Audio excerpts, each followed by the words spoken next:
할렐루야. 참 좋으신 주님의 은총과 평화가 저와 여러분 가운데 늘 함께 계시기를 주님의 이름으로 간절히 축원합니다.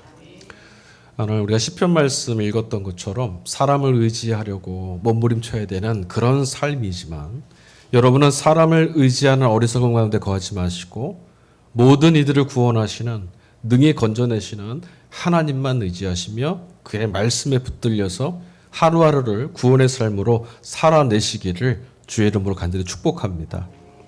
지난 주일에 우리가 구약 1독서 본문으로 읽었던 말씀은 예레미야서였습니다. 그러니까 예레미야 선지자의 소명에 대한 하나님 말씀 우리가 읽었었죠. 오늘은 예레미야와 더불어서 구약의 아주 쟁쟁한 예언자 중 한 명이었던 이사야 선지자, 그 이사야 선지자의 소명 이야기를 우리가 함께 읽었고 이제 그 신앙에 대해서 말씀을 좀 나눠보려고 합니다. 이사야 선지자는 누구보다 말씀에 귀를 기울였던 사람입니다. 또한 하나님 말씀, 하나님을 향한 열정으로 가득 차 있던 사람이었습니다. 뭐 예언자였으니까 두말하면 잔소리겠죠. 그런데 그는 오늘 말씀을 보니까 우시야 왕이 죽던 해에 예배하기 위해 성전에 올라갔다가 생전 처음으로 생생하게 하나님의 존재를 경험하게 됩니다. 제가 늘 말씀드리는 것처럼 우리가 하나님에 대해서 아는 것이 결코 하나님을 경험하는 것과는 다른 일이라는 것을 알 수 있는 대목이죠. 본문의 말씀은 이 장면을, 그러니까 이사야가 하나님을 생생하게 체험했던 이 장면을 마치 영상을 보는 것처럼 무척 사실적으로 묘사해 주고 있죠. 하나님이 말씀하시고 이사야가 듣고 또 이사야가 말씀을 여쭈면 하나님이 응답하시고, 뭐 이런 식의 표현은 성경 곳곳에 가득합니다. 오늘 이사야서에만 있는 것이 아니라 성경 곳곳마다 하나님을 경험한 사람들의 이야기는 이런 식으로 표현되어 있어요. 아브라함을 찾아오셔서 그에게 약속하셨던 그 장면도 그렇고요. 모세를 찾아가시는 대목도, 또 다윗이 하나님 말씀을 듣고 응답하는 그런 대목들도 이와 유사하게 표현되고 있습니다. 그런데 여러분, 안타깝게도 오늘 우리는 그런 방식으로 하나님을 만나고 있지 못하다는 거죠. 오늘 우리는 이런 방식으로 성경에 나와 있는 이런 등장하는 인물들처럼 하나님을 경험하지 못합니다. 이건 우리가 그들보다 못나서가 아닙니다. 당연한 말입니다. 왜냐하면 성경이 하나님을 영이시라고, 하나님은 영이시라고 소개하고 있기 때문이죠. 하나님께서 영으로 존재한다는 말은 곧장 눈으로 보거나 귀로 듣는 것처럼 우리 육신의 방식으로 하나님을 경험하거나 하나님을 포착할 수 없다. 그런 만남은 불가능하다라는 뜻입니다. 그렇다면 여러분, 성서 기자가 한 이런 표현들은, 이런 기록은 그러면 거짓말입니까? 이렇게 물으실 수 있을 거예요. 그렇지 않습니다. 누군가에게, 여러분 한번 생각해 보세요. 누군가 본 적도 없고 들은 적도 없는, 경험해 본 적이 단 한 번도 없는 어떤 것들을 내가 경험했어요. 그리고 그걸 설명하려고 합니다. 그렇게 되면 그 상대가 이해할 수 있는 것들을 통해서, 비유의 방식을 통해서만 설명할 수 있겠죠? 여러분, 제가 지금 호랑이 담배 피던 시절 이렇게 말씀드리면 여러분들 중에, 야, 목사님 거짓말쟁이입니다. 호랑이가 어떻게 담배를 핍니까? 이렇게 따져 물으실 분은 없겠죠, 설마? 왜 안 따져 물으십니까? 호랑이가 진짜 담배를 핍니까? 아니죠. 이 얘기는 그만큼 오래된 얘기다라고 하는 표현이라는 것을 여러분 다 알고 계시니까, 목사님이 거짓말하셨어요, 틀린 말씀입니다, 검증해 보겠습니다, 이렇게 안 하시는 거죠. 이것과 똑같습니다. 하나님과 마치 독대라도 한 것처럼 묘사되고 있는 이런 말씀들은 고대의 성서 기자들이 하나님을 경험하는 건 이런 것과 같습니다라고 표현하는 아주 독특한 표현 방식이라는 거예요. 근데 이런 걸 마치 우리도 똑같이 이렇게 경험해야 하지 않다면 하나님이 영이시라는 사실을 우리가 오해하는 거예요. 게다가 우리는 실제로요, 하나님을 경험하는 것은 도대체 뭐냐, 이것도 무엇을 의미하는지 잘 모릅니다. 그저 하나님을 보고 싶고 만나고 싶고 경험하고 싶다, 우리 이렇게 막연하게 생각하는 거죠. 하지만 제가 앞서 말씀드린 대로 정말 하나님이 영이시라면 하나님을 경험하게 됐다, 또는 하나님의 말씀을 듣게 됐다, 아니면 하나님을 내가 이제 보게 됐다라고 하는 이런 것들은 두 가지 경우에만 가능합니다. 그러니까 하나님을 경험한다라는 건 하나님을 보았단 말이잖아요. 어떤 때 가능하냐? 첫 번째, 영이신 존재, 영이신 하나님이 육신을 갖고 있는 우리와 똑같은 모습으로 자신을 드러내 주실 때, 그때는 볼 수 있겠죠. 우리 눈으로 볼 수 있는 방식으로 우리를 찾아오시고 우리 귀로 들을 수 있는 방식으로 말씀하신다면 우리는 하나님을 알 수 있을 거예요. 또 두 번째 경우, 반대로 육체 안에 갇혀 있는 우리, 저와 여러분이 육체를 벗어나게 되는 것. 이 두 가지 경우뿐이에요. 우리가 육체에서 벗어나서 영적인 존재가 되면 영이신 하나님을 알 수 있겠죠. 볼 수 있겠죠. 근데 문제가 있어요. 우리가 육체를 벗어난다라는 것이 뜻하는 말이 뭐냐? 죽음이라는 거죠.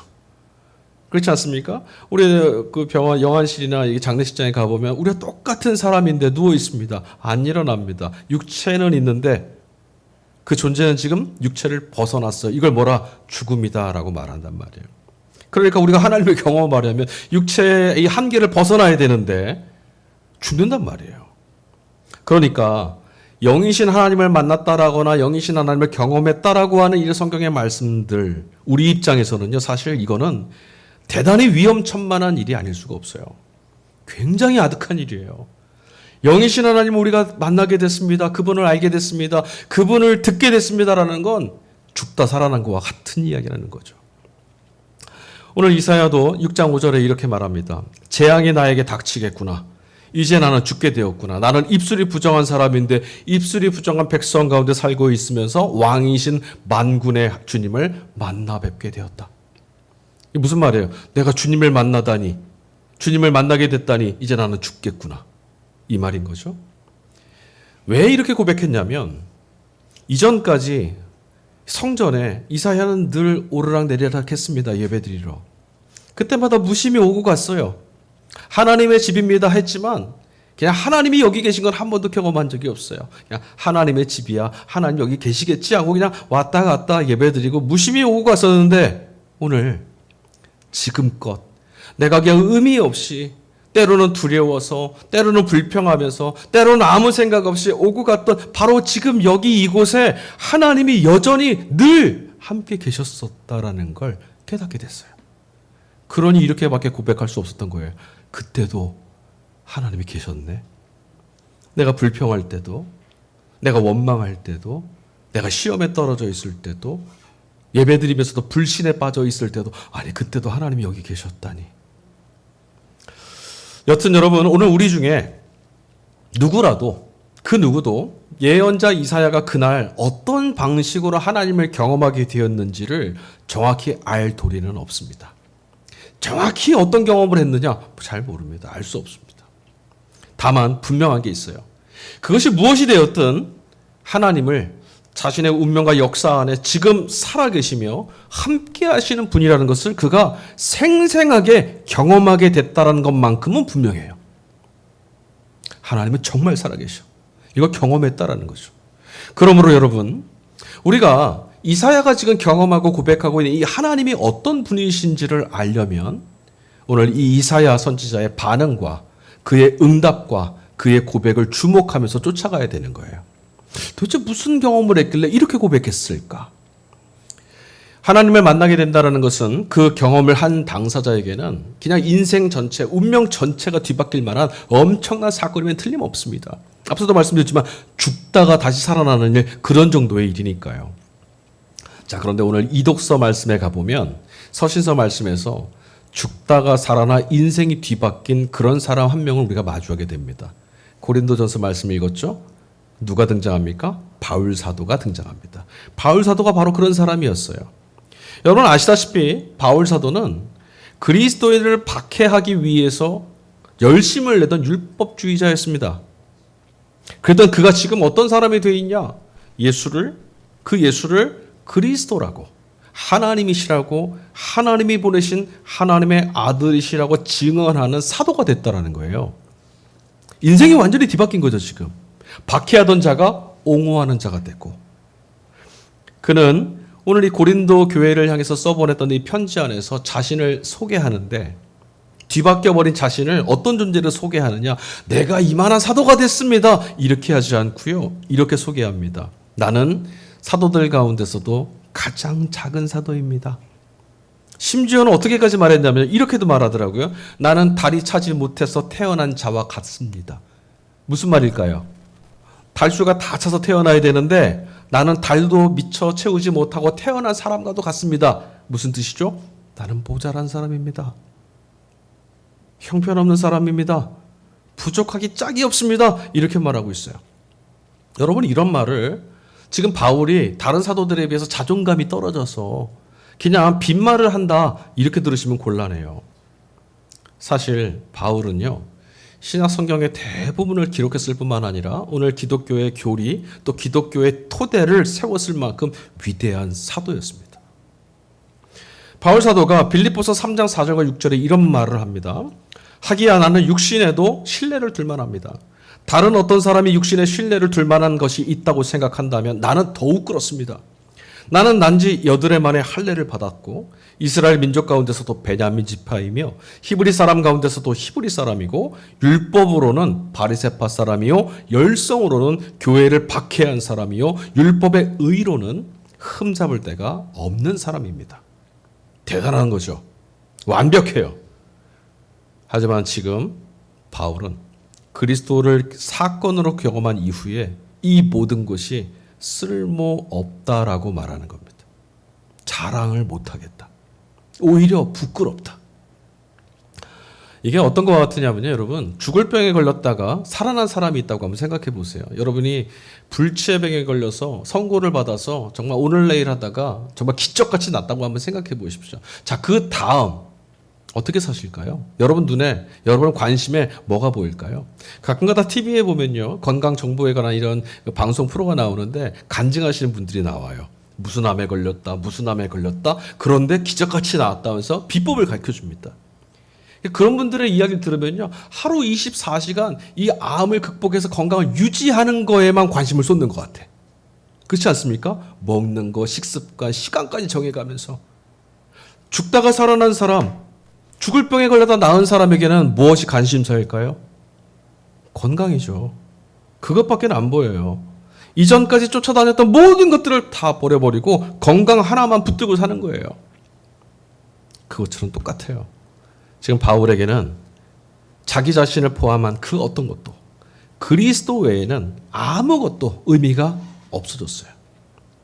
하나님을 만나고 하나님을 경험한 이들의 공통적인 반응이 바로 이거예요. 다른 어떤 것도 의미가 없더라. 오직 예수 그리스도를 아는 것 외에는. 그렇다면 여러분, 바울이 이렇게 고백했다면 이제 궁금해요. 말씀이 육신이 되어서 우리를 찾아오신 그 예수님과 함께하고 있었던 제자들은 어땠을까?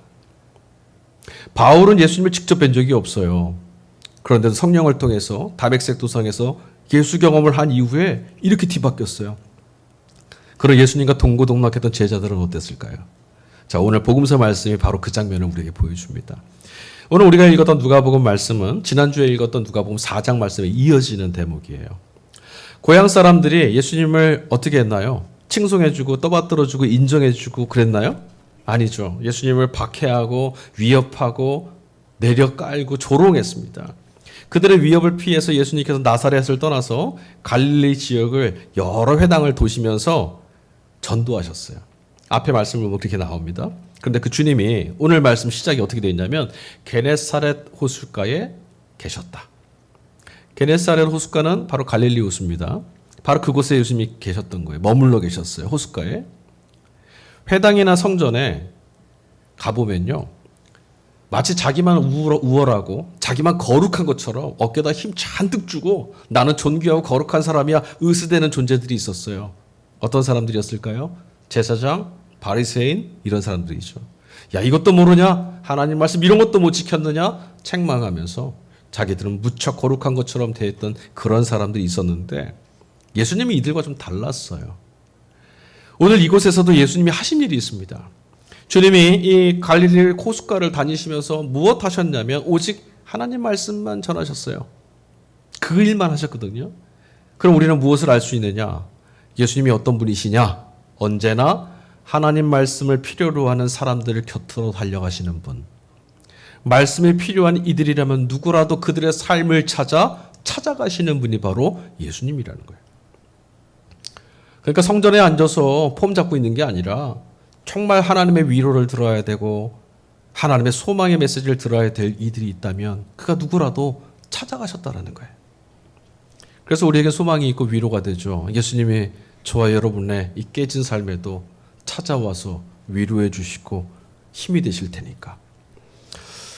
오늘 그곳에서 예수님이 사람을 만납니다. 오늘 등장하는 인물인데 바로 베드로입니다. 베드로뿐만 아니라 야고보와 요한도 만났어요. 오늘 예수님이 이들을 만났을 때 그들이 무엇하고 있었냐면 그물을 씻고 있었답니다. 이미 지난 밤에 고기 잡으러 나갔다가 밤이 새도록 고기잡이를 했지만 허탕치고 돌아와서 빈 그물만 씻고 있었던 때였습니다. 여러분 한번 생각해 보십시오. 만선의 꿈을 가지고 고기 잡으러 나갔는데 한 마리도 못 잡고 밤이 새도록 수고하고 지쳐서 돌아왔습니다. 여러분 마음이 어떠시겠어요? 하루 종일 쓰고 수고했는데 빈손으로 돌아온 거죠. 상심하고 지쳐 있었겠죠.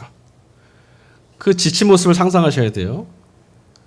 정말 실망해서 빈 그물을 씻고 있는 그들의 딱한 모습이 그곳에서 말씀을 전하고 계시던 예수님 눈에 들어왔나 봐요. 그리고 그물을 씻으면서도 곁에서 말씀 전하시던 예수님의 말씀에 힐끗힐끗 고개를 돌리고 있던 베드로에게 예수님이 뜬금없이 이렇게 말씀하셨어요. 누가복음 5장 4절. 깊은 데로 나가서 그물을 내려서 고기를 잡아라. 자, 이렇게 한번 이 말씀을 좀 풀어드릴게요. 깊은 데로 나가라. 나가야만 그물을 던질 수 있다. 그물을 던져라. 그리해야만 고기를 잡을 수 있다. 밤이 새도록 수고했음에도 고기를 한 마디도 못 잡았습니다. 여러분 질문해 볼게요. 이건 누구 탓입니까? 그들이 지금 고기 한 마리도 못 잡았어요. 빈금을 아무런 수익을 내지 못했습니다. 어부로서 쓸모가 없어요. 누구 탓이에요? 누구 탓이요? 맞아요. 누구 탓도 아니에요. 분명한 건 그들의 탓은 아닌 게 분명하죠. 그들은 밤이 새도록 노력했어요. 노력하지 않은 것도 아니고 능력이 없던 것도 아니에요. 이곳에서 수십 년간을 고기 잡던 어부였단 말이죠. 밤이 새도록 손이 정말 물에 부르틀 정도로 애쓰고 수고했지만 헛수고였습니다. 그런데 여러분 따지고 보면 우리 인생도 이런 것 같아요.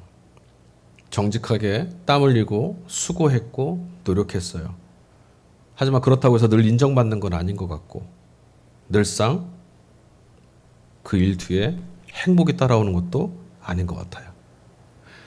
그런데 여러분 세상은 어떻죠? 여러분 분명히 그들 탓 아니라고 했어요. 그런데 세상은요 우리에게 늘 추궁합니다. 왜 빈금을만 씻고 있냐? 얼핏 들으면 걱정해 주는 것 같아요. 그런데 그 말 안에는 어떤 뜻이 담겨 있냐면 이렇게 살게 된 건 다 네 탓이야. 이런 비난이 담겨 있는 것 같지 않아요? 우리도 그렇게 생각하고 살지 않았습니까? 더 열심히 해야 되는데. 그러다 보니까 자꾸만 내일도 빈 그물만 기원해야 될 것 같은 똑같은 날이 올까 봐 그런 똑같은 서러운 내일 그런 인생이 되고 말 거라고 스스로 지레 포기하고 낙담하게 됩니다. 그들은 늘 그래 왔어요. 베드로, 야고보, 요한 어떤 날은 꼭 그랬어요. 우리 인생이 그렇지 뭐. 그런데 오늘은 사정이 좀 달라졌어요. 우리를 찾아오시는 하나님, 그분의 말씀을 듣게 되었기 때문이에요. 깊은 데로 가서 그물을 던져 고기를 잡아라. 아무것도 아닌 말씀 같죠? 근데 그들에게 아니야, 니들 탓이 아니야. 고기 잡으러 가. 오늘 5절 말씀 그들이 이렇게 응답합니다. 그러나 선생님의 말씀을 따라 그물을 내리겠습니다. 전 이 말씀이 너무나 흐뭇하고 대견하게 들려요.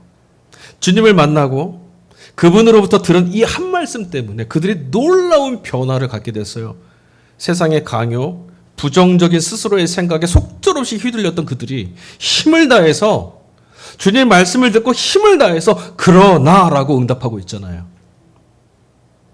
우리는 그렇지 않습니까? 틀렸어. 망했어. 그런데 그러나라고 말하고 있다고요, 이들이. 어떻게 가능했어요? 주님의 말씀을 듣고 난 다음이에요. 그 후에 어떤 일이 벌어졌죠? 친구들의 배를 가득 채우고도 그 배가 가라앉을 만큼 많은 고기를 잡았대요.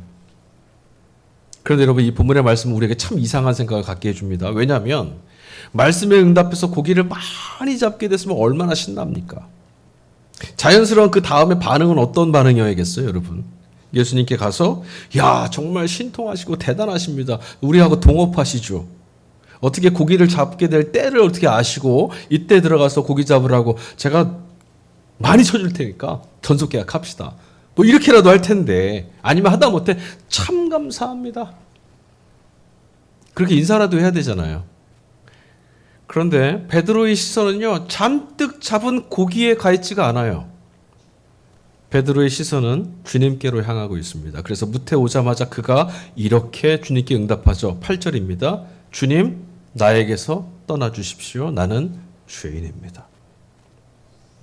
여러분 이 고백이 눈여겨보셔야 되고 이 고백이 실감나셔야 돼요.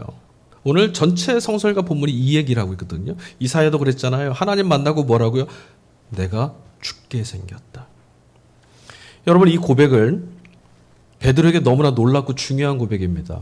이 고백이야말로 그가 평생토록 주님을 뒤따르는 이 신앙 여정에 나아갈 수 있도록 이끌었던 원동력입니다.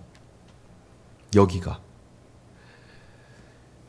베드로가 이런 고백을 하는 건요. 실제로 사람이 할 수 없는 놀라운 사건이에요. 나는 죄인입니다. 주님 나를 떠나십시오. 이거 우리 잘 고백 안 됩니다. 입으로는 따라할 수는 있을지 몰라도 이거 실감 안 납니다. 내가 죄인이라고요? 내가 부족하다고요? 내 탓이라고요? 안 되죠. 사람은요. 늘상 자기 자신을 중심에 두고 인생을 삽니다. 누구나 똑같습니다. 모든 판단, 모든 기준, 선택은 다 자기 자신을 중심으로 돌아갑니다. 언제나 자기 자신만을 위하고 자기에게 집중하며 살아가죠. 따져보시면 우리 인생이라는 것이 무겁고 또 비루하고 슬프고 괴롭고 답답해지는 까닭도 남의 일이 아니라 내 일이라고 생각하기 때문이죠. 그러나 여러분 백척간두에 올라가 보면요. 그러니까 비행기를 타보면 높은 데 올라가 보면 땅 밑에 있는 것들이 어떻게 보이죠? 아주 작아 보입니다. 하찮아 보입니다. 그 안에서 일어나는 일이 하나도 보이질 않습니다. 그런데 여러분 천지보다 크신 창조주 하나님을 만나게 되면 어떻게 될까요? 높은 산에 올라가서 시야가 조금만 열려도 우리가 바라보는 것들이 좀 다르게 보이는데 천지를 지으신 창조주 하나님을 우리가 대면하게 된다면 그때는 어떤 경험을 하게 될까요? 하나님을 대면하게 되면요. 그토록 몰두하고 매달리고 있던 내 자신이요. 속절없이 작아집니다. 아무것도 아닙니다. 정말 작습니다. 우주에 나가보면 지구가 얼마나 할까요? 작은 별입니다. 칼 세이건이라고 하는 천문학자는요. 그 아폴로가 그 태양계를 벗어날 때쯤 이제 우리 은하계를 떠날 때 태양계를 떠날 때쯤에 이 뒤를 돌아서 지구를 좀 찍어달라고 해서 그 사진을 송부받아 왔는데 그 사진 유명한 사진이 있어요. 찾아보세요. 칼 세이건이 이렇게 말합니다. 창백한 푸른 점. 아주 창백한 반짝이지도 않은 아주 작은 점 하나. 저게 지구인데. 근데 우리 그 안에서 싸우고 다투고 아기다툼하면서 슬퍼하고 괴롭고 잘난 척하다가 불행 가운데 죽어가고 있어요. 하나님을 만나게 되면요. 아, 이거 너무 작구나. 어떤 게 제일 작게 보이냐? 내 자신이. 너무 작아 보여요. 그렇게 되면 어떤 유익함이 있느냐? 나를 둘러싸고 있는 모든 짐들로부터 벗어나는 자유를 얻게 돼요. 이것도 아무것도 아니잖아요. 바울 사도가 예수님을 만난 이후에 나는 죽었다라고 계속 고백합니다. 그 고백이 바로 이런 경험이죠. 나는 하나님을 만나고 보니 죽은 것과 같다. 이건 아무것도 아니더라. 그러니 여러분, 회개라고 하는 건요. 우리가 결심하고 각오해서 되는 게 아니라는 거예요. 회개라는 건 압도적인 하나님을 경험하게 되면 자연스럽게 일어나게 되는 결과인 거예요. 하나님을 믿습니다. 왜요? 하나님을 알게 되니 믿지 않을 수가 없습니다. 말씀을 읽습니다. 왜요? 하나님의 말씀, 살아계신 분이 말씀하시니 어찌 안 읽을 수가 있겠습니까? 가 되는 거거든요. 자, 그렇다면 여러분, 주님을 만나고 난 이후에 베드로의 삶은 구체적으로 어떻게 변했을까요? 베드로는요, 압도적인 하나님을 만나고 나서 그의 시선에 자기는 아주 작아졌어요. 그러면 어떻게 삶이 바뀌었을까요? 주님을 만나기 이전에 그는 바로 어저께까지만 해도요, 물고기 더 많이 잡아야만 산다고. 그렇잖아요. 그리고 더 많은 물고기를 잡기 위해서는 큰 배를 사야 된다고.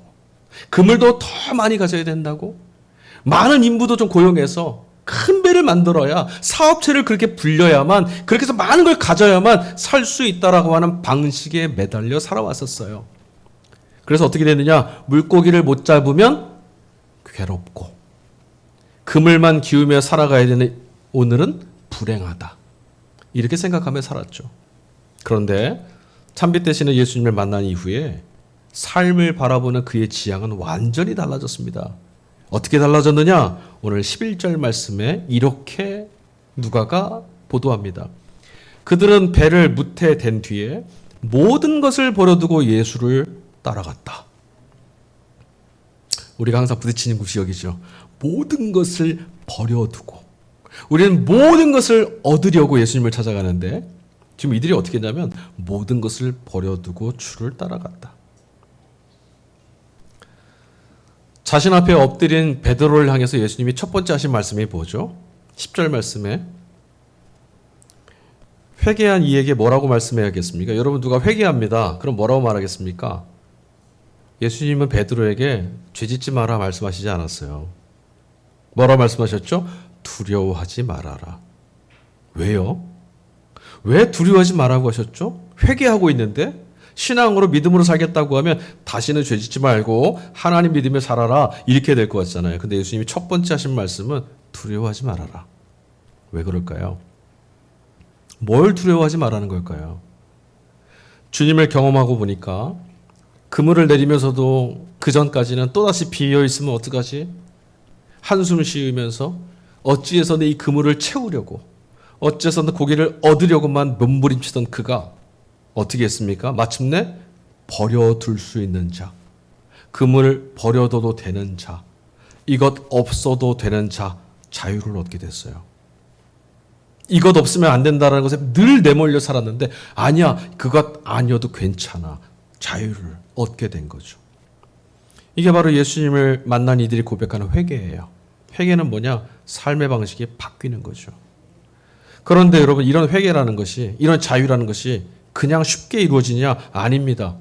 도덕적이고 윤리적인 사람이 되지 않아서가 아니죠.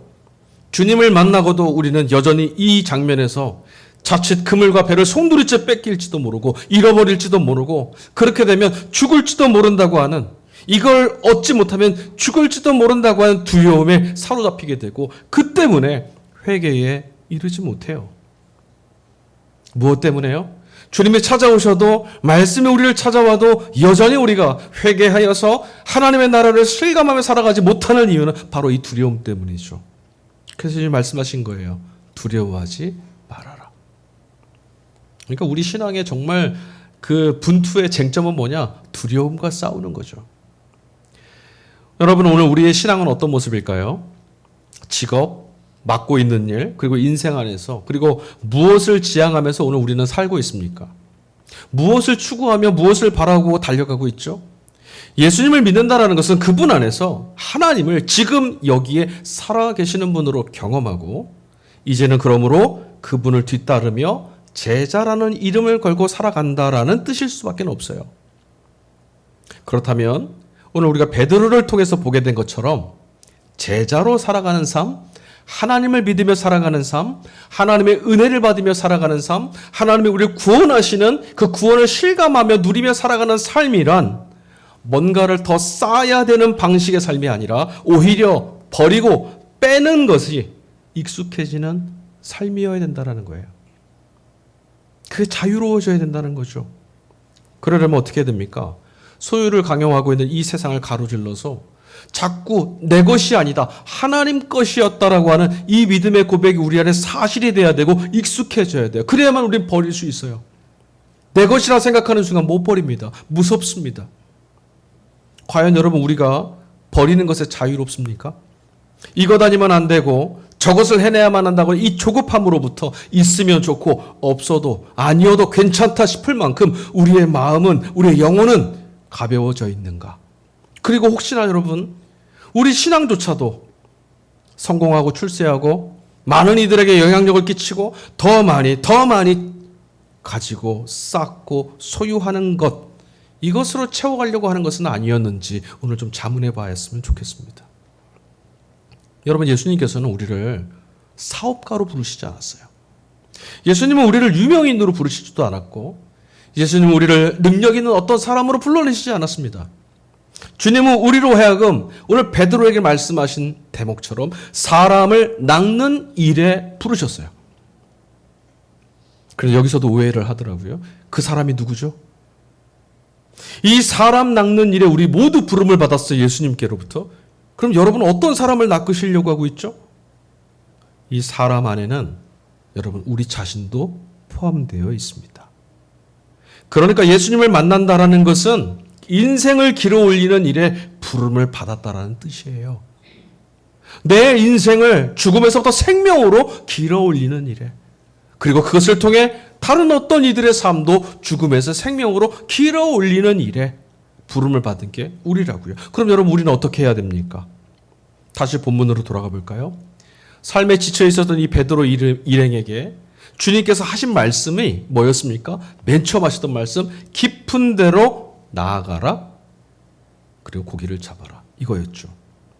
그러니까 오늘 이 말씀 속에서 답을, 결론을 내자면 이거예요. 우리는 뭐 해야만 하면 되냐? 뭐 하면 되냐? 그리고 무엇 해야만 하느냐? 깊은 데로 나가야 됩니다. 거기가 어디입니까? 저 안산 앞에 있는 시어 앞 바다입니까? 동해 바다입니까? 어디로 가야 될까요? 어디가 깊은 곳입니까, 여러분? 여전히 우리 발목을 붙잡는 게 있어요. 주님 말씀 따르면 정말 괜찮을까? 두려움, 염려가 그래도 살 수 있을까? 계속 우리 발목을 붙들겠죠. 그런데 여러분, 주님께서 말씀하셨으니 우리는 그래도 나가야만 합니다. 그럼 그곳이 어디냐? 먹는 것, 마시는 것, 입는 것처럼 오늘 있다가 내일 사라질 것들이 아니라 삶과 영혼을 길어내기 위해서 용기를 내야 되고 믿음으로 응답해야 되는 모든 순간, 거기입니다. 우리가 불평하고 원망하고 두려워하고 염려하고 근심했던 그곳을 회피하지 않고 바로 그곳에 예수 말씀 가지고 나가는 겁니다. 거기가 깊은 곳입니다. 거기서 하나님이 우리를 구원하신다는 걸 경험해내야 됩니다. 우린 그곳에서만 그물을 칠 수 있어요. 깊은 곳에 나가는 게 먼저였습니다. 그래야 그물을 칩니다. 네, 우리도 그 삶의 자리를 외면하면 안 되고 그곳에 나가야 됩니다. 직면해야 됩니다. 그래야만 그물을 칠 수 있습니다. 그러나 여러분, 또 여기서도 벌써부터 그러면 밤이 새도록 열심히 그물 한번 쳐봐야지, 말씀으로 이렇게 한번 해봐야지, 이런 생각 하지는 마셨으면 좋겠습니다. 노력과 수고가 아니라 던지라 하신 분이 계셨으니 그분을 믿는 방식으로 그물을 성실하게 던지기만 하면 그만입니다. 여기에 근원적인 사건은 뭐죠? 우리를 향해, 나를 향해 나가라, 던져라, 잡아라 하신 분이 있다라는 거예요. 우리는 너는 너의 목만큼 살아내라, 우리 각자를 보내신 주님을 믿는 방식으로 살아가는 사람들입니다. 하나님은 저와 여러분들을 저 사람 목만큼 살아내라 하신 적이 없어요. 너는 너의 목만큼 살아내라. 이 말씀을 믿고 살아가는 신자들이에요. 하나님은 우리에게 과하지도 부족하지도 실수도 하지 않는 분이에요. 우리의 목만큼을 주셨거든요. 여러분, 이 사실을 잊지 마십시오. 그물을 던지는 것보다 그물을 던지라 하셨던 주님을 경험하고 주님을 만나는 일이 우선입니다. 그것보다 우선된 사건은 없습니다. 주님은 듣기는 들어도 깨닫지 못하고 보기는 보아도 알지 못하는 세상 가운데서 당신을 믿고 순종하며 살아가는 저와 여러분을 남겨진 거룩한 씨로 불러내서 세상을 변화시키고 구원해내시는 일에 사용하실 겁니다. 첫 번째 구원의 자리는 바로 저와 여러분의 삶입니다. 하나님의 말씀에, 주님의 말씀에 운명을 거신 여러분, 두려워하지 마시고 염려도 하지 마시고 가라 하신 분이 있으니 가십시오. 던지라 하신 분이 있으니 던지십시오. 그리하면 말씀하신 그분 의지대로 우리는 우리 인생의 삶을 풍성함으로 길어 올리게 될 줄로 믿습니다. 주님은 말씀하십니다. 아멘. 우리 이 시간에 함께 찬양하도록 하겠습니다. 기독교 신앙의 핵심은요, 하나님 경험입니다. 보이지 않는 영이신 하나님 우리가 예수 그리스도를 통해서 보게 되고 듣게 됐고 만나게 됐다.